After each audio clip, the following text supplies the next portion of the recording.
Nasi lemak king crab dengan lobster. Ya bang, ini king crab baru tangkap tadi bang. Baru tangkap tadi, fresh lagi bang kan. Assalamualaikum bang. Waalaikumsalam, ya bang. Nasi lemak bang Boleh, apa nasi lemak apa tu? Nasi lemak 3 hari je di sini. Ya betul bang. Nak try bang nasi lemak 3 hari? Lauk apa bang? Lauk yang paling mahal bang. Paling mahal kita ada lobster dengan king crab, boleh? Sebat.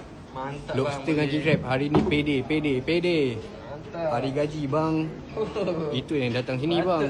Okay bang, abang tengok ni kita Nasi pakai apa? beras basmati bang. Basmati Berderai bang. Satu je saya nak tanya bang. Homemade tak homemade? Homemade itu Homemade. bang. Tengah Beras viral. kita ada sawah padi kat belakang. Nampak? Boleh bang. Ada sawah padi. Kita Lagi? bela dekat ni bang. Kolam kita bang. King crab yang bela Ya bang. Korang boleh datang sini tau. King crab pun yang bela tau. Nasi dia berderai-derai Kita hari ni diet sikit Ambil 2 nasi je lah, 2 skop je lah. So kita kacang semua lagi bang. Semua ada, boleh? Sebat bang. Boleh Ini nasi Ni lemak kacang KL homemade Bukan nasi lemak kampung ni kat KL tau.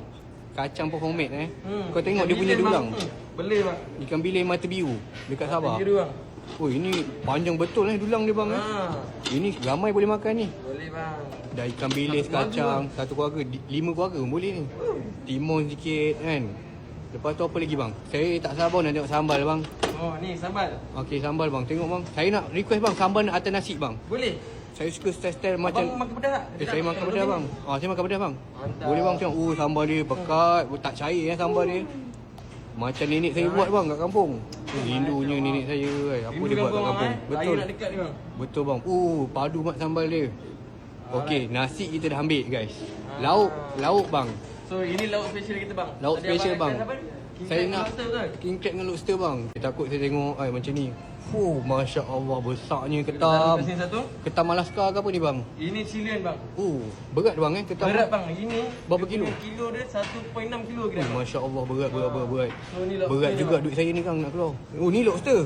Tangkap kat Sempurna ke apa? Bukan Ini dekat belakang ada laut bang. Masya Allah. Boleh bang. Homemade Cantik lah warna dia bang Boleh bang tak tahu dia berapa ringgit ke ni. Bayar pakai automate boleh? Boleh, tak ada masalah bang. Masya Allah. Ini Ada lagi? punya keropok bang.